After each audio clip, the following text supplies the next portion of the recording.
Hello बच्चों, मैं मुकेश पंडित आप सभी का तहे दिल से स्वागत करता हूं आपकी अपनी चैनल मुकेश मैथ्स एकेडमी पर। दोस्तों, आप लगातार बेसिस पर केस स्टडी बेस्ड क्वेश्चंस को कर रहे होंगे। जी हां, और करना भी चाहिए। मेरी जितनी वीडियो मैं बनाते जा रहा हूं, सारी वीडियो को आप लगातार कंटिन्यू देख लीजिए। एक वीडियो को 4 व 5 बार देखिए, जिससे कि आपकी केस स्टडी बेस्ड क्वेश्चंस का कॉन्फिडेंट आपका ग्रेव हो जाए। क्योंकि 12 मार्क्स क्वेश्चन दोस्तों बहुत होता है। और एक इंपॉर्टेंट बात, आप एग्जामिनेशंस की मात्र 3 महीने रह गई है, जिसमें से नवंबर और दिसंबर, इसमें आप बहुत ही अच्छी तरह से मैथ्स का पढ़ाई कीजिए, कंसेप्चुअल बेसिस पर पढ़ाई कीजिए, जिससे कि किसी भी तरह की क्वेश्चंस यदि आपकी एग्जामिनेशंस में आती है तो आप आराम से फोड़ कर आ सकते हैं। ठीक है ना। और जनवरी का महीना सिर्फ रिवीजन के लिए रखिए। ये सेशन खत्म होने के बाद, केस स्टडी क्वेश्चंस की सेशन खत्म होने के बाद, मैं आपको how to make 30 minute 20 MCQ questions, मतलब आप 20 MCQ क्वेश्चंस को 30 मिनट में कैसे सॉल्व करेंगे वो मैं आपको बताऊंगा, जिससे कि आपकी मैथ्स की स्पीड बहुत जल्दी बढ़ जाएगी और आप 3 आवर्स में अच्छी तरह से मैथ्स को कंप्लीट करके आएंगे। तो चलिए चलते हैं कि आज का मेरा जो केस बेस्ड स्टडी है वो देख कर ही आपको लग रहा हो कि बड़ा ही इंटरेस्टिंग है। क्वेश्चंस देखिए, आप सारे के सारे जो क्वेश्चंस है ना, वो क्या है, पैराबोलिक टाइप के है। इस तरह के हो या इस तरह के हो या इस तरह के हो या इस तरह के हो, ये सारे पैराबोलिक होते हैं। कोई अपवर्ड होता है, कोई डाउनवर्ड होता है ना। तो आप यहाँ पे देखिए केस स्टडी 2 में क्या बोल रहा है कि एन आसन is the body postures originally and still in a general term for a sitting meditation pose and later extend in the hatha yoga, modern yoga as an exercise to any type of pose or positions aiding wriggling, standing, inverted, twisting and balancing poses, है ना। ये सब pose है, आप जो देख रहे हैं ये सब pose है। In the figure, one can observe that pauses can be related to the representation of quadratic polynomial। यह जितने भी पॉजेज है ना दोस्तों, आपकी इस तरह के पॉजेज है, यानी एक पैराबोलिक पॉजेज है। ठीक है ना। तो क्वेश्चन नंबर 1 आपसे क्या कह रहा है कि shape of the pages show in. तो शेप ऑफ द पॉजेज कैसा है, आपका पैराबोला है। ठीक है। नेक्स्ट जो क्वेश्चन है, the graph of parabola open towards. Open towards का मतलब क्या ये होता है। आइए मैं इसकी सारे बेसिक चीजों के बारे में आपको पहले बता दूं। यदि मान लीजिए केस 1 जो डिस्क्रिमिनेट होता है ना, जैसे कि जो फंक्शन ऑफ एक्स, जैसे मान लिए फंक्शन ऑफ एक्स, आप एक इक्वेशंस लेते हैं X square plus B X plus C लेते हैं। ठीक है ना। इसका मान लीजिए कि डिस्क्रिमिनेट, इसका डिस्क्रिमिनेट क्या हो, ग्रेटर देन जीरो हो। तो आपका पहला जो कंडीशन होता है, यदि ए ग्रेटर देन जीरो हो और आप यहाँ पर दो एक्सिस लेते हैं, एक एक्स एक्सिस एक वाई एक्सिस लेते हैं, तो इसका जो ग्राफ बनेगा ना, वो ग्राफ आपका इस तरह से बनेगा। इसका मतलब क्या हुआ दोस्तों कि intersect x axis at a 2 point, यानी एक्स एक्सिस के 2 पॉइंट पर आपको क्या कर रहा है, ये क्रॉस कर रहा है। बात समझे। इसकी जो दूसरी कंडीशन होगी ना, वो क्या होगी, ए लेस देन जीरो। जब ए लेस देन जीरो होगा तो इसका मतलब क्या होगा कि ये जो वाई एक्सिस है और ये जो एक्स एक्सिस पर है, ये कैसे बनेगा, ये कुछ इस तरह से बनेगा। ठीक है ना। ये चीजों को यदि आप समझते हैं ना, तो आपकी इस तरह की क्वेश्चंस कभी गलती नहीं होगी। दूसरी जो केसेस है मेरी यहाँ पर, केसेस 1 एक नंबर। दूसरी केसेस है कि डी मेरा इक्वल टू जीरो हो, डी मेरा इक्वल टू जीरो हो, तब क्या होगा। डी मेरा जब इक्वल टू जीरो है ना, मैं यहाँ पर कर लेता हूँ कि डी मेरा इक्वल टू यदि जीरो होगा तो क्या होगा दोस्तों, डी इक्वल टू जीरो होगा ना, तो इसमें भी पहला देखिए फंक्शन ऑफ एक्स, यहाँ पर क्या होगा, जो एक्स और एक्स वाई एक्सिस और एक्सिस पे जो भी आप चीज बनाएंगे ना, पहले यदि मान लीजिए कि ए ग्रेटर देन यदि आपका जीरो हो, तो यहाँ पर क्या होगा, ये यहाँ पर टच करते हुए ऐसे निकल जाएगा। बात समझ रहे हैं।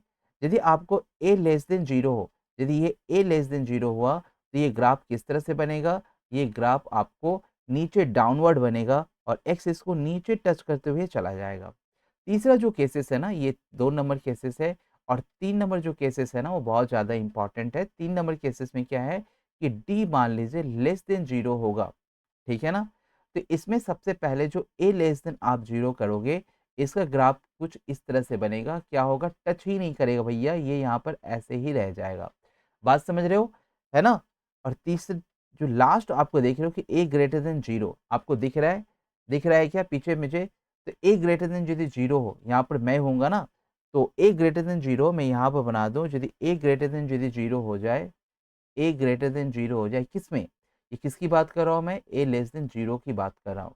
तो यहाँ पर जो आप देख रहे हो कि वाई और यहाँ पर जो एक्स है, वो क्या हो जाएगा, आपका ऊपर से ही चला जाएगा, क्या होगा, ऊपर से ही चला जाएगा। ठीक है। जल्दी से फटाफट कमेंट बॉक्स में जल्दी से आप मुझे आंसर दे दीजिए कि भैया जो यहाँ पर बोल रहा है ना, ये चीज बड़ा इंपॉर्टेंट है कि the graph of parabola up and downwards. जब अप एंड डाउनवर्ड्स की बात होती है ना, देखिए up and downwards, up and downwards कौन है, ए लेस देन जीरो ना, यहाँ पर देखिए ये वाला इसका है ना अप एंड डाउनवर्ड्स, यानी ऑप्शन नंबर सी। ये क्या है, अप एंड अपवर्ड है, ये वाला क्या है, अप एंड अपवर्ड, ये वाला अप एंड अपवर्ड की बात की गई है, ये वाला अप एंड डाउनवर्ड की बात की गई है, ठीक है ना। तो अप एंड डाउनवर्ड की जब बात की जाएगी तो ए लेस देन जीरो होगा, ठीक। चलिए नेक्स्ट क्वेश्चन की ओर। यहाँ पर क्वेश्चन बोल रहा है कि in the graph how many zero are there in the polynomial. Very simple, एक यहाँ पर बन रहा है और एक यहाँ पर बन रहा है, तो क्या बन रहा है, दो बन रहा है। और किस किस पर बन रहा है भैया, एक -2 पर बन रहा है और एक 4 पर बन रहा है। हो सकता है इसका भी क्वेश्चन हो। दूसरा क्वेश्चन देखिए आ गया ना, the two zero in the above show in the graph. तो शो इन द ग्राफ एक -2 पर बन रहा है, आप यहाँ पर देख रहे हैं, और एक 4 पर बन रहा है, तो -2 और 4, तो इसका आंसर क्या हो जाएगा, -2 और 4 हो जाएगा, ठीक है। नेक्स्ट क्वेश्चन देखते हैं क्या है, the zero of the quadratic polynomial. चलिए इनको क्या करना है, फैक्टराइजेशन करना है, तो इस पूरे को मल्टीप्लाई कीजिए तो कितना हो जाएगा, 4√3 और 2√3। तो 4√3 को यहाँ पर आप 4√3 को आप यहाँ पर जब 2√3 से मल्टीप्लाई करोगे तो 4 टू जाइट 8 थ्री 24, यानी 24 हो रहा है, तो यहाँ फैक्टराइजेशन आप कर दो, 4√3x² और माइनस करके आपको +5 लाना है, तो यहाँ पर क्या हो जाएगा 8x माइनस यहाँ पर क्या हो जाएगा 3x माइनस 2√3 हो जाएगा, ठीक है ना।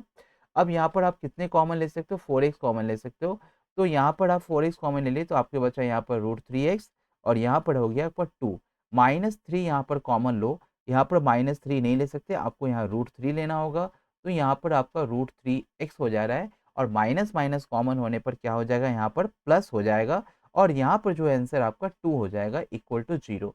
तो बच्चों आप देख रहे हो ना कि यहाँ पर 4x माइनस √3 और दूसरा क्या हो रहा है यहाँ पर √3x प्लस 2 इक्वल टू 0, बेहतर है। अब यहाँ पर इसका 0 निकालो तो यहाँ पर 4x इक्वल टू यहाँ पर 3, जो x की वैल्यू होगी ना वो √3/4 हो जाएगी, और यहाँ पर जब आप √3x प्लस 2 इक्वल टू 0 करोगे तो यहाँ पर x की जो वैल्यू होगी ना that means √3x equal to क्या हो जाएगा, -2। तो यहाँ पर जो x की वैल्यू होगी वो क्या होगा, -2/√3, -2/√3। तो देखो कहाँ पर है, ये आपको दिख रहा है क्या, 2/√3, यहाँ पर देखिए -2/√3 और √3/4, ऑप्शन नंबर बी में देख रहे हैं, ठीक है। तो कैसा लगा ये पॉलिनोमियल का एक मजेदार केस स्टडी बेस्ड क्वेश्चंस। इसी तरह की कंटिन्यू बेस्ड वीडियो देखने के लिए हमारे चैनल पर बने रहें। डेली आपको शाम 6 बजे आपको वीडियो यहाँ पर मिल जाएगी, शाम के 6 बजे डेली आप वीडियो देखना ना भूले। तो इसके लिए आप चैनल को सब्सक्राइब कर लीजिए, लाइक कर लीजिए और शेयर भी कर दीजिए, जिससे कि आपको नोटिफिकेशन मिल जाए। Thank you.